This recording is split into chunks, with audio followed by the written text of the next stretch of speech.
Okay, sorry about that, everybody. Hello. I am Merwat. That is ohmTown.com.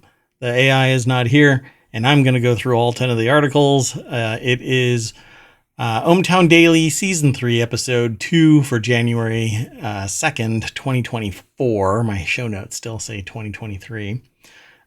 Tonight's articles are Glamping by Proxy, Sony Projector Fail, First Train Derailment of 2024, Slay the Spire mod hacked, Mob washed, 9 planned King movies, Steamboat Willie horror game, Insulin price caps start, and Mickey Mouse horror movies and horror game. We talked about the horror game a little bit earlier, but I want to talk about the movies. And let us consume mass quantities. That and maybe a little snark. I don't know. I'm feeling rushed because I was supposed to start at 8 o'clock, but it's 9:12 on the East Coast.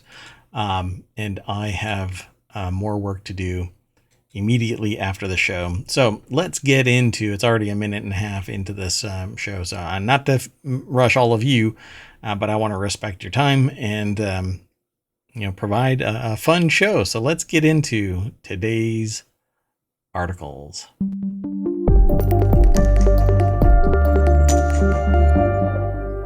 I don't know if that echoed through. I don't have my in-ear monitors in right now, so I'm just talking into the mic open, and let's just get into it. I'm having fun with this, so let's go. The first article in ohmTown Daily is a couple paid $80,000 after being told that their teen son was kidnapped, and he was actually found living in a tent outside Salt Lake City, police said. That was weird. I called this one Glamping by Proxy. I'm not sure the context of this, so let's see what the article says. An exchange student in Utah was tricked into living alone in a tent in freezing temperatures. Kai Shuang, I guess, is 17, was told by scammers his parents would be in danger if he didn't follow instructions. Wild. His parents later paid $80,000 in ransom after being told Shuang, I think it's Shuang. I might be mispronouncing that, but hey. Anyway, they paid $80,000 in ransom after being told that the kid was kidnapped. And it says here, and I don't know, kind of a weird summary. A Chinese couple was scammed out of $80,000 after being told that their son was kidnapped during his student exchange program in Utah.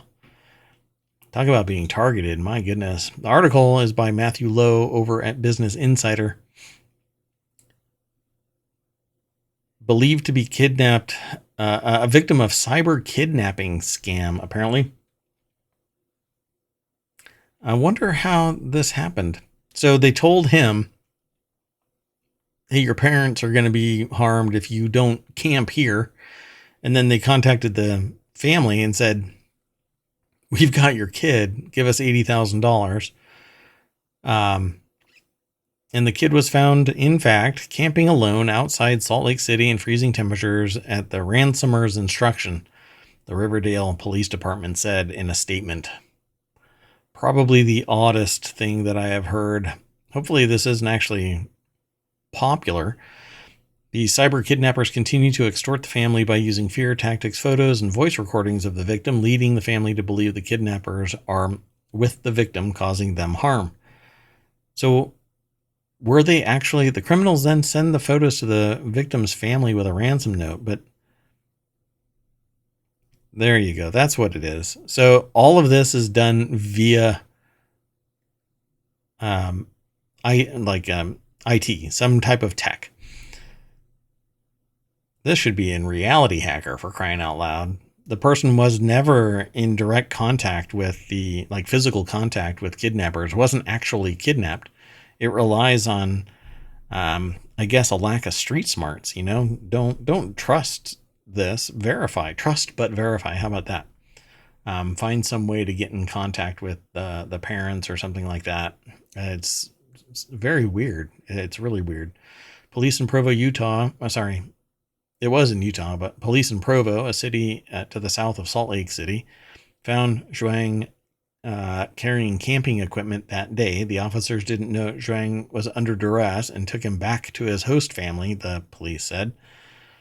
But he left the host family again shortly after, and on Thursday, his parents in China contacted his school saying they had received a ransom note. So all of this took place. Seems like an insider kind of a job, right? Like people in China had to know that this person was an exchange student and manipulate the kid and the family. So I really wonder if there might have been an inside job here. It says there's no evidence that Zhang was forcefully taken from his home and he was cleared of any medical concerns. Both requests were fulfilled because Zhang asked only for two things: to speak to his family and to eat a warm cheeseburger. Both requests were fulfilled and Zhang was escorted to the police department. So it's referred to as virtual kidnapping or cyber kidnapping. The callers would impersonate cartel soldiers or corrupt police officers and claim that they abducted a loved one or a family member and then demand ransom and then contact the other people and force them to do certain things that allowed them to remotely manipulate the data so that you could, or they could, appear as if they're holding you as a hostage. So weird. Yeah, I mean, it's a lot of work. Dedicate your time, folks, to doing good things. All that energy spent on doing something horrendous like this. You sociopaths. Let's keep going. The next article is over in ohmTown Daily. Alamo Draft House blames nationwide theater outage on Sony projector fail. It says, sorry, everyone. Sony is having issues with the projectors that is preventing us from being able to project movies at some of our theaters today. That's what theater chain Alamo Draft House posted to social media sites on New Year's Eve, adding that it was closing 5 theaters entirely for the rest of the day as a result. I guess they have that whole have to be connected to the internet to license the goods kind of a thing. Oh, I don't know why we put up with that crap. So the article is over at The Verge. Sean Hollister is the author. Did I say who the... Yeah, I did. Let me throw this into the chat so you can check it out if you are oh so motivated. And let's go over to the article itself. This is over at The Verge. Sean Hollister is the author. The outage appears to be short-lived, but we're still waiting on comment. A sign posted saying that due to a nationwide technical difficulties with Sony, we aren't able to play any titles today. Yeah, this is kind of just crap. It's like games that you download that have to be connected to the internet for no discernible reason. Just to ping home for something like loot when you eliminate something. It just pisses me off because I come from a day and age where the software was the server itself. You could play it on local, you could play it across the net if so motivated, and it never had to ping home to authorize any of this. It's very frustrating, but you know, old man, get off my LAN kind of a thing. It says it's not clear what happened, as New Year's Day is a holiday. We somewhat understandably haven't been able to reach Alamo or Sony spokespeople, and not every theater or every screening was affected. That didn't stop Alamo from blaming its Sony projectors for what at least one theater called a nationwide outage. However, yeah, and they posted it on social media. So what might have only affected some screenings at some theaters, the author has some speculation on Reddit that it may have something to do with the expired digital certificates used to unlock encrypted films, but we haven't heard from Alamo or Sony, and that's kind of what I said at the beginning of this. They have to reach out, verify the digital certificate or the license that allows the player to actually play the encrypted data. We have similar things with HDMI cables. If they're not the right quality, then it doesn't unlock because there's no connection from device to device that allows it to play. It prevents duplication of media in transit. Yeah, pretty frustrating. This is why people pirate. So let's keep on going though. This next article is over in ohmTown Daily. Train derails and catches fire near San Francisco, causing minor injuries. This is the first train derailment of 2024 that ohmTown has aggregated, as far as I know. It certainly seems that we're going to be on track for this is just the first one, though. It actually happened on New Year's Day. If this is any indicator, who knows how many we're going to have. Let's just say that it's going to happen once a day. So only 365 days left, or 364 days left for train derailments. But we know from the historical record that there's probably going to be around 2,500 of them. Let's see what happens. The article was posted by the Associated Press over at abcnews.go.com. Officials say several people suffered minor injuries and service was disrupted when a train derailed and caught fire on New Year's Day in the San Francisco Bay Area. Orinda, California.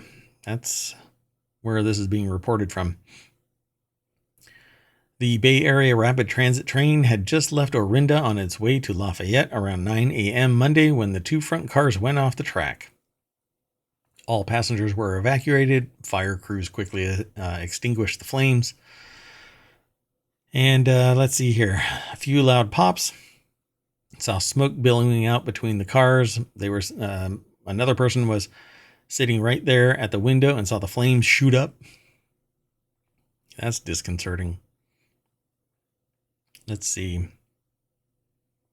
Service was discontinued on the 12-mile stretch of rail between Rock Ridge and Walnut Creek. Is that where Blazing Saddles took place? Between Rock Ridge and Walnut Creek? I'm going to have to look that up. Interesting. So it says it's certainly unfortunate people were stranded on a holiday like this, he said. Who is this? Let me look it up real quick. They just say Allison here, but that's a person, last name, I believe. Jim Allison. Okay. Yeah. Certainly unfortunate people were stranded on a holiday. How about the people that were hurt? It certainly sucks that people were hurt, even with minor injuries. But that's okay. Let's keep going.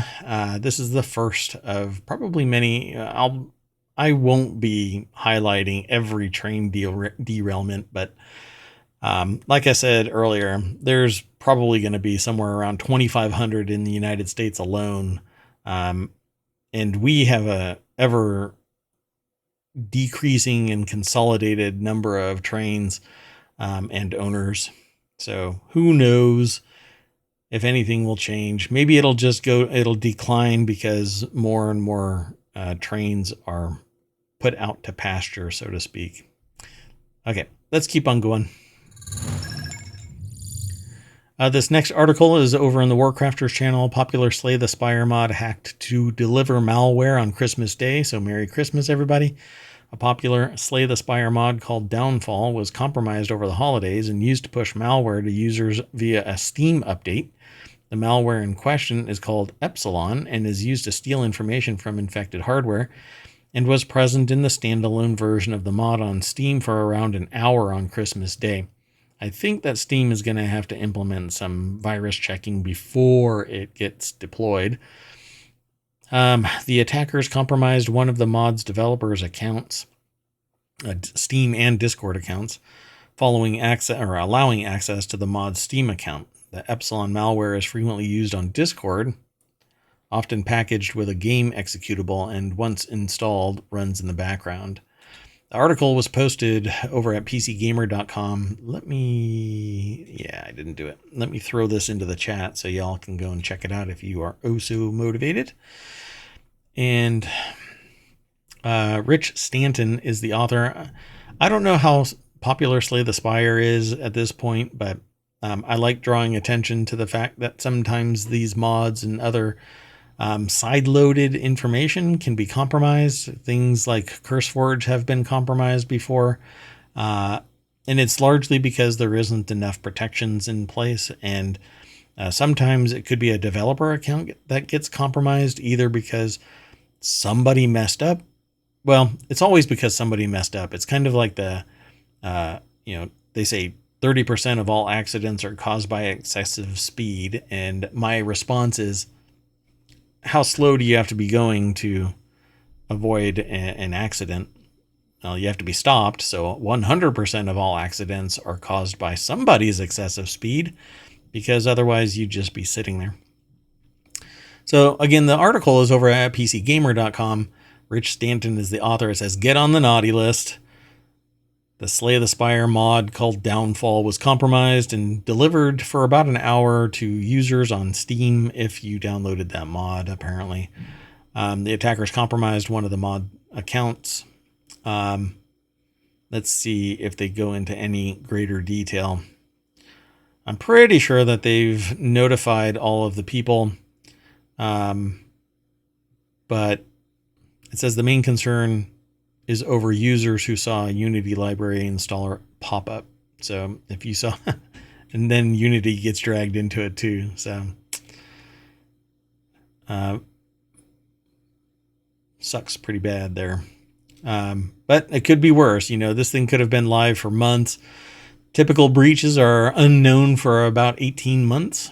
And then it could be a considerable amount of time till a solution is found. So you got to take precautions, folks. Don't just click on random stuff. Let's keep on going, though. Next article. The next article is over in the Continuity Report Power Wash Simulator, How to Play with Friends, a multiplayer guide. I own this. I don't really play it all that often. It falls in this category of chorecore. It says it's always nice to have an extra hand or two when cleaning up in Power Wash Simulator, and luckily players can now invite their friends to help them tackle the game's biggest jobs. Cross-platform co-op play is available in the career, bonus, and free play modes, so your friends can chip in and help you run your fledgling power washing business. That would be great. This is probably more fun when it's multiple people. You could actually treat it kind of like a business with all of your friends. So this becomes meta chorecore when everybody else is doing work with you. And somebody can be the foreman and just stand there. Do it in VR, and it's a serious blast, I think. The article's over at Screen Rant. Kelly Beard is the author. Let's see here. Every job in Power Wash Simulator can be tackled in single player, but even seemingly simple jobs such as cleaning a playground can involve tracking down tough to reach spots where dirt and muck build up. Later, the game features extremely odd gigs such as cleaning a secret hatch on the surface of Mars, and some of the jobs can be truly gigantic in scale. Playing with friends in co-op makes for faster, more efficient cleaning. Yeah, this looks like fun. I wonder if you can do the SpongeBob SquarePants one in there. To join a platform game, you go through these steps, and that's why I actually wanted to highlight this, because it shows you exactly how to do it. So the link will be over in the VOD and over in the show notes over on YouTube, and the podcast will have them as well. So go and check it all out. I like co-op games more than like PvP, but I play a little bit of everything. So who knows? Maybe in the coming months I'll be able to play more often. You just never know. Right now, all I do is the news, though. So, okay. The next article is over in the Continuity Report. 9 planned Stephen King movies that still haven't happened, and whether they ever will. I did not know that there are 9 more planned movies. Stephen King is a prolific writer. Has dozens of movies and TV shows adapted from his books and short stories, making him the most adapted author alive. He is quickly catching up to the next most prolific author to be adapted, Agatha Christie, which basically is a whole bunch of books that are adapted into movies in cans or TV shows where each episode is in a can. It's quite fascinating. I would probably say that who is it? The author of Reacher is probably going to end up in that same vein of Stephen King and Agatha Christie, prolific, because there's 31 books just in the Reacher series. I can imagine if the framework is there and ghostwriters and other people work to augment what's already there, there could be some spectacular world building. Reacher is basically, I think, just this epic vehicle for world building. And we only have 2 seasons so far. And I already think that there's so much more behind these two. And they're not even, the 2 seasons aren't even the 2 in sequence in the 31 novels in the Reacher series. So Lee is the author. So let's look at this list. It's over at Screen Rant again. Ben Gibbons is the author. He always looks like he's like judging you. Like, you're an a-hole, aren't you? Yeah, I think you are. Let me check something real quick. All right. So Stephen King's fantasy novel, The Eyes of the Dragon, has been optioned multiple times for adaptation, but budgetary concerns have canceled recent plans for a TV series. The Long Walk, one of King's early novels, has been rumored for adaptation since 1988, but it's now receiving promising updates with Francis Lawrence as director and Lionsgate involvement. While Stephen King's novel Joyland received offers for adaptation into a series, no official updates have been announced, suggesting it may not be adapted anytime soon. It's weird. I don't know how this works. How a book gets turned into a movie through this adaptation, but it says like offers for adaptation. How does everybody know about this? I'm just not in that loop, so I know just a little bit about it, and not knowing enough to actually have a discussion about that aspect of it makes me want to go down the rabbit hole. So I find it pretty fascinating all the same.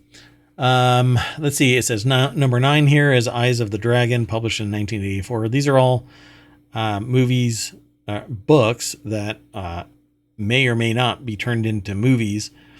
But which ones are interesting to you? Come back tomorrow and let's have a discussion. If people show up and want to talk about it in chat, then we can talk about it a little bit. But I won't go through all of these because part of this is to kind of coax you into going over to Screen Rant and reading the rest of this. But I'm going to tease you with these possible film and TV right options.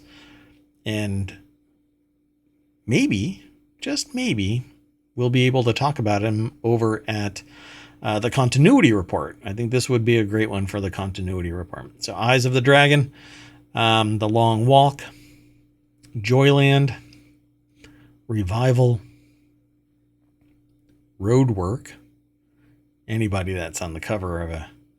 This is like the opposite of a romantic, one of those romance books, you know, the ones where they're on a deck of a ship with wispy hairs and wispy chest hairs and everybody's swooning.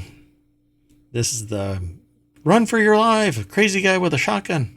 This is a rifle though. So anyway, The Regulators, The Girl Who Loved Tom Gordon,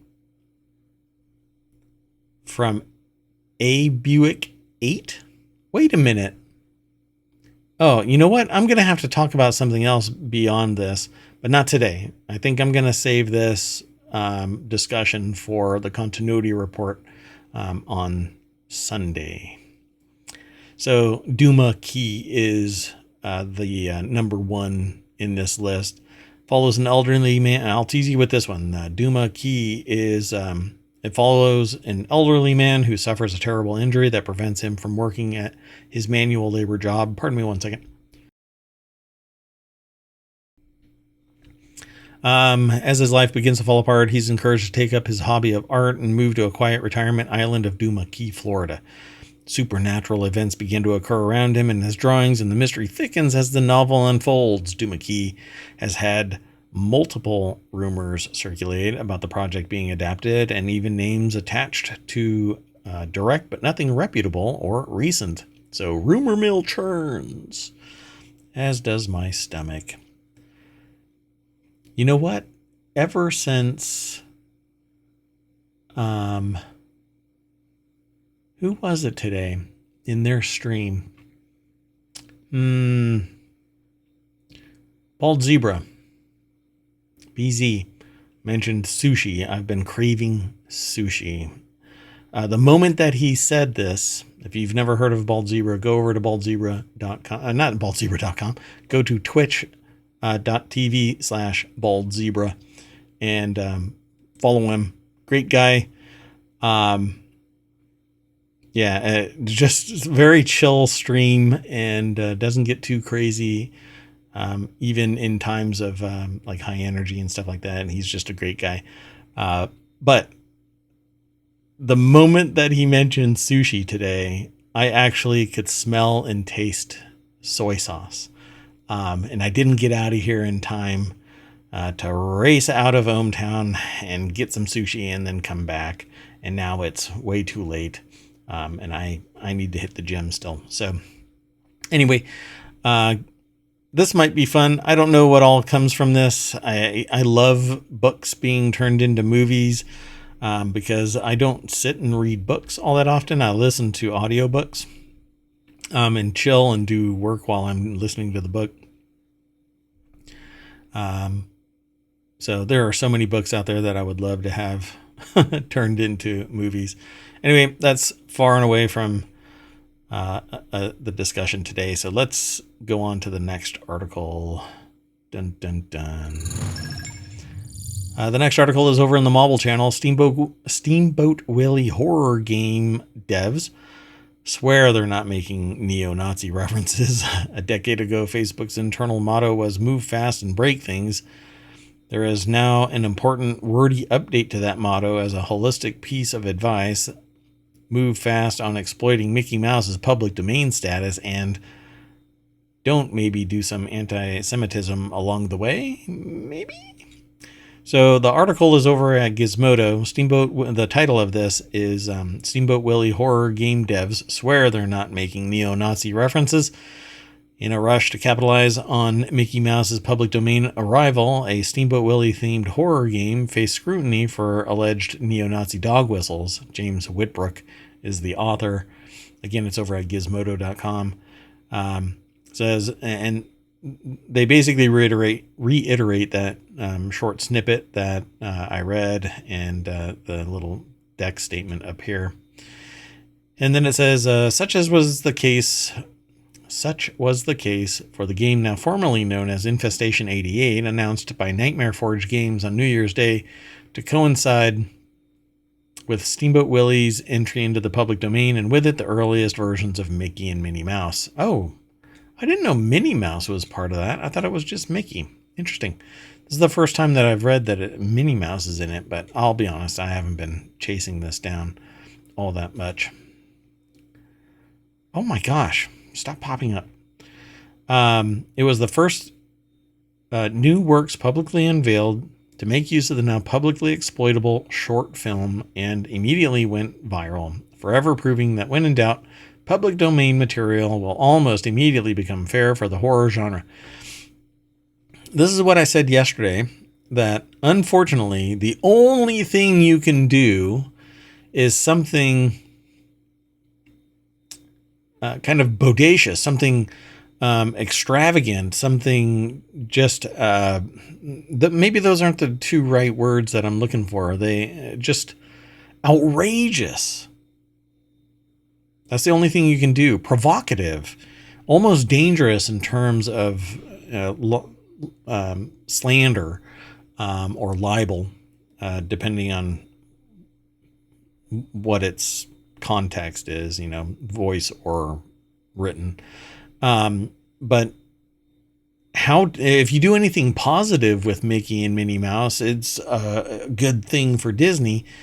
And so you can't do that. You have to create something outlandish and, borderline evil if you see it that way. You have to do something horror. You have to do something antithetical to the desired perspective of wholesome that Disney is. Of course, a lot of people like to peel back the onion and go, well, Disney did this, and Disney's messaging is like this, and sometimes the artwork looks like this.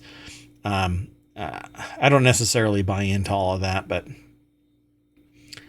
of course, Infestation Origins is the name of this game. It says the multiplayer survival horror Infestation sees players deal with sinister vermin infestation spearheaded by what is essentially a zombified version of Mickey Mouse as he appeared in Steamboat Willie, but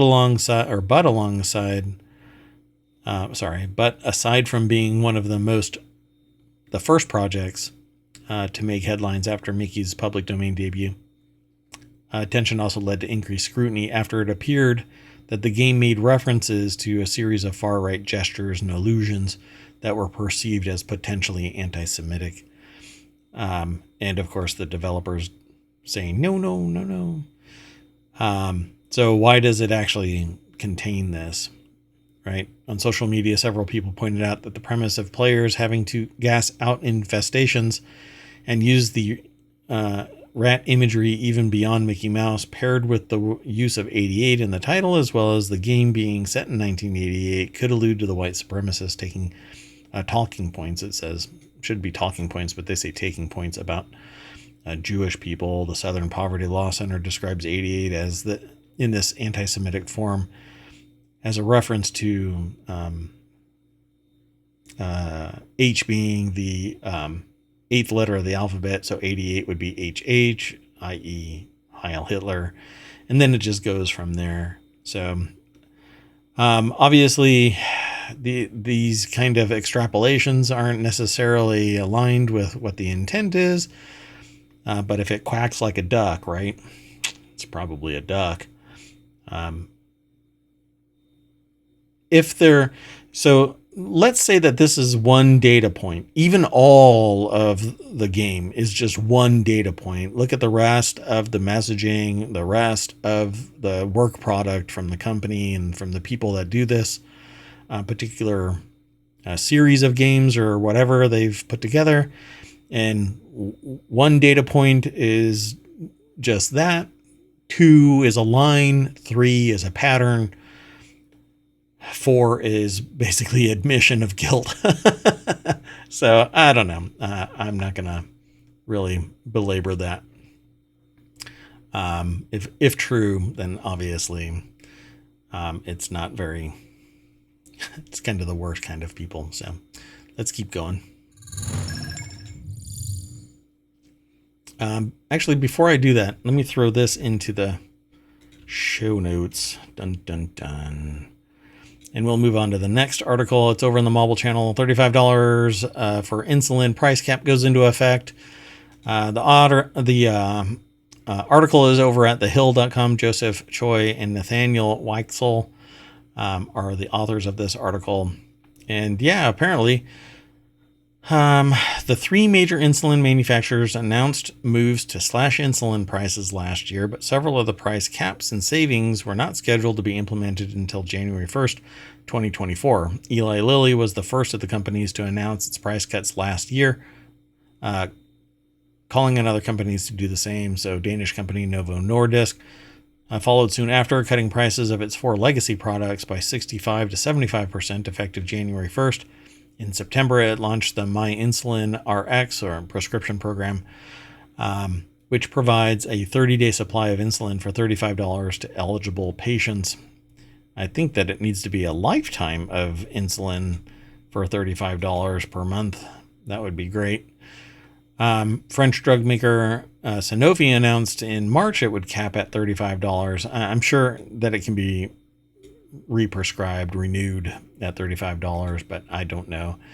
They actually provide, Novo Nordisk does a lot of that kind of stuff. You basically sign up and they kind of give you an insurance card that's built off of Novo Nordisk, not your own private insurance. And then it sets the price of your copay. And I guess in this case, it would be $35 for eligible patients. As long as you have a prescription, I'm sure that's what it's going to be, $35. But yeah, all of this is basically because insulin shot through the roof and people were either dying or falling into ill health because they had to choose between, eating and getting their insulin. And obviously, the you shouldn't have to make that kind of a choice. But when it comes to health, or I should say, medical health and medical treatments, you have no bargaining power. You have to pay that price or you die. So that's what you do. You pay the price. Let's keep on going, though. We got 2 more articles and we'll be done for the day. God, I did it again. Before I go on too far, let's drop that link into the chat.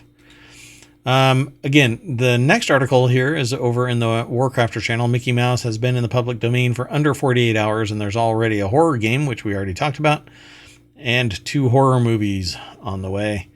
After multiple changes to U.S. law that kept it copyrighted for nearly 100 years, 1928 Disney cartoon Steamboat Willie, which contains the first appearances of Mickey and Minnie Mouse, is now in the public domain.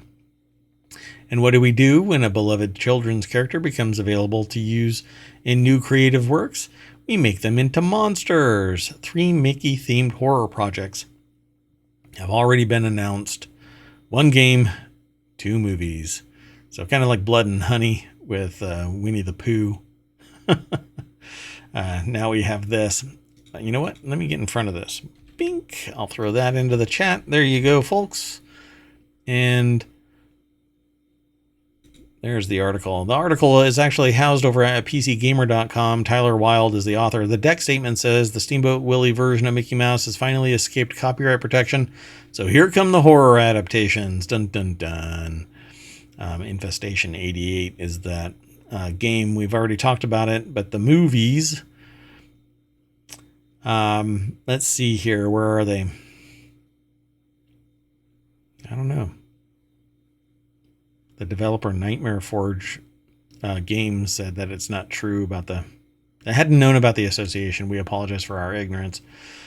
That's what they were saying about the game. So Infestation looks typical co-op horror game that have become popular over the last few years. Phasmophobia is very popular.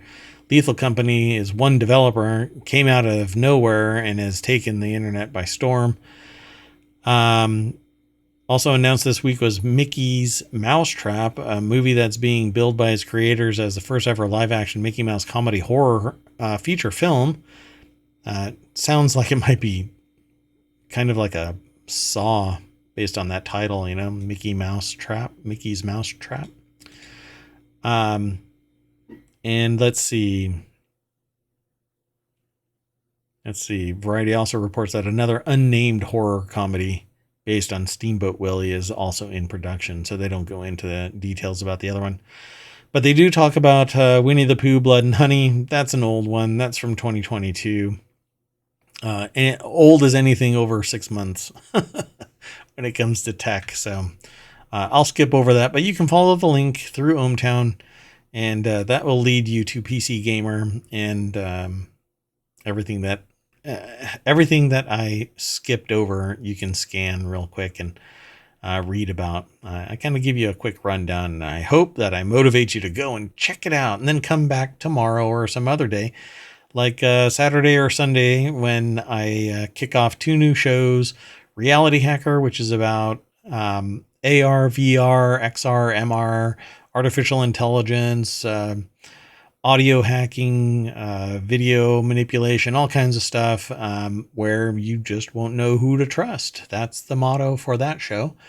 And then on Sunday, we're going to do the continuity report, where we talk about movies and TV shows, and probably it covers the articles that are aggregated over a week period. So from Monday to Saturday, actually all the way up from Monday to Sunday, probably around 6 p.m.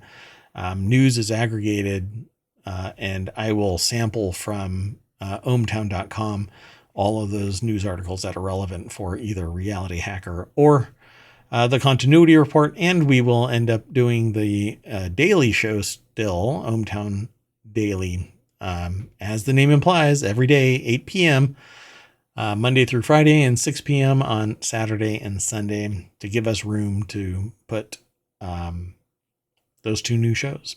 And who knows? I may be launching 2 more shows on Saturday and Sunday, for a total of 3 on Saturday and Sunday each day. But those are all once a week versus ohmTown Daily, which is every day. You know, it's kind of like in the name, right? Anyway, let's keep on going. Our last article for tonight. It's probably the weirdest thing that I've spoken about in terms of kitchenware. Lettuceware. Yeah. Is the surreal dinnerware trend that's poised for a comeback.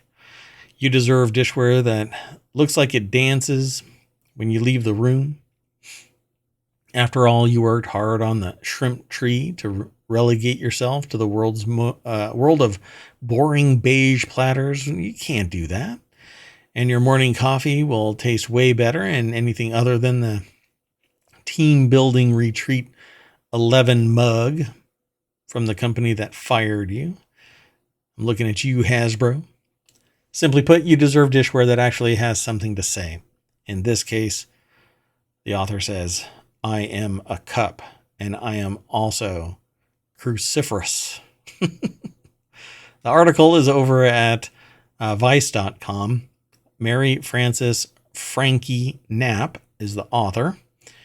The deck statement says, half kitsch novelty item, half surrealist treat.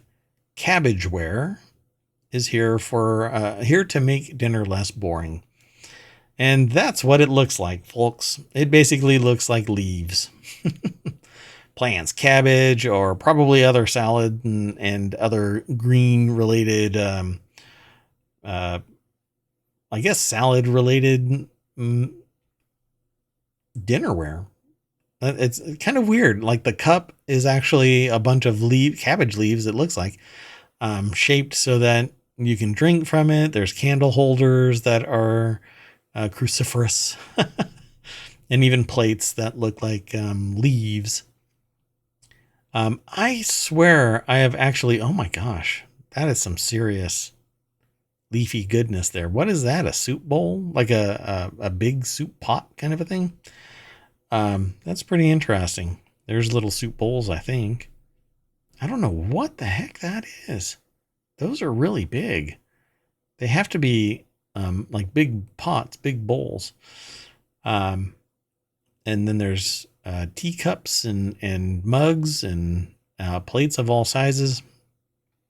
Pretty fascinating. So the title that I gave this segment is Let Us Consume Mass Quantities. If you don't know about... Whoa, what just happened? I need to stop whatever's going on here. Oh no, I don't know what my browser is doing at the moment, but let me throw this into the chat just in case. Yeah, the server I don't know what happened. Anyway, so sorry about the verdant jump scare. That's all that green there. But there's no better way to introduce you to lettuceware or cabbageware, which has been a symbol of culinary clout for hundreds of years. I remember in my youth, I have handled some of that type of dinnerware right there. It was really thick and heavy, probably so that you could get that level of fidelity and detail, right? But I don't think that I could take it serious for a moment. It wouldn't be in my house, I'd say. It first originated in Europe during the Rococo era, when there was no such thing as Substack or TikTok, and so people had to make intricate trompe l'oeil, which is basically hyper-realistic kind of, or realistic-looking optical illusion paintings. So it's kind of interesting. Where ohmTown is, there are some buildings that actually have trompe l'oeil, or Lowell. I think it's pronounced Lowell. Yeah. Or Loe. Oh gosh, I don't know. Anyway, like a person is there, leaning in a window, or there are birds, but it's actually just a painting. But when you drive by or walk by, you're like, oh, it looks real, because it's life size. It's to the real size. Yeah, to pull focus is what it says. It was believed by Victorians who loved this novelty factor, but its appeal endured. Jackie Onassis was a big fan of the style and collected designer Dodi Thayer's mid-century modern lettuceware. And the article kind of goes on about this. I mean, look at it. Do you think that you want that in your house? I don't know. So it says, start with teacups and non-boring mugs. Not ready for the full lettuceware set commitment? Reach for the Dodi Thayer's vine-ripe cups and saucers at Tory Burch, or some earthy cabbageware from Bordalo Pinheiro, a Portuguese design studio that's been making vegetation and cabbage-inspired pieces since the 19th century. They always, many of the articles that Vice puts out always has, or they sometimes have links to the article or to the items themselves. A set of 4 mugs for $180. So how about a floral teapot for only $33.36 at Wayfair? And I suspect that in Wayfair, style, this thing is probably a thimble. It says it's a teapot, but it's going to be like that big. I don't know how big it really is, but man. Ordered a couch from Wayfair once, and it measures adult size, right? Like real human size, but compared to the couch that I bought after buying the Wayfair one, it looked like it should be in a kid's room. Wasn't kid price, but hey, whatever. Candlestick holders, you can flaunt your goose is what it says, or a tofurkey or whatever, and a centerpiece plate. That's a cabbageware plate, $95 on eBay, $75 for an oval one on Williams Sonoma. I don't know. Are y'all into this kind of a thing? Maybe they have that big bowl one. I didn't see that up here yet. See, is it down here? No. There's that big bowl one. A cabbage tureen. Man, this looks like something that some witch would be stirring, like in a swamp somewhere, shaped from the greenery in the swamp. Baldur's Gate 3 stuff. All right, well, that's it, folks. Let's get back into the party bus, drive all the way back down Main Street. We're back at the Main Street by the welcome sign. I would push this, but it's going to refresh, and I always get in trouble because I have come to find out that anything political will prevent my my posts on YouTube and promotions out there in the real world from being delivered because there is a policy against current political parties being displayed, even by happenstance. I've been reprimanded several times now. So at any rate, I'm not going to do this. I think I've scrubbed it enough where I won't get in trouble. But that's it for today. I'm just going to call it a night, and thank you all for coming and hanging out.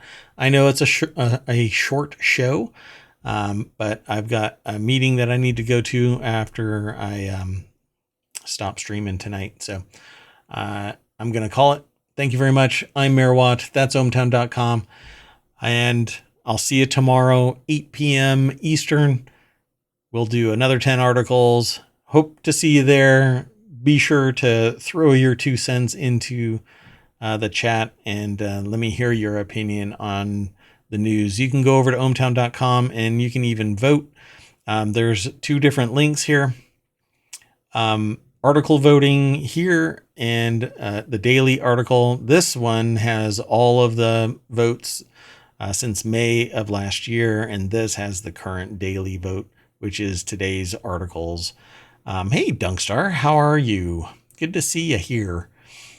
Sorry it's such a short show. I'd love to hang out, but I really do need to get out of here. Stay out of trouble, and I will see you tonight as well.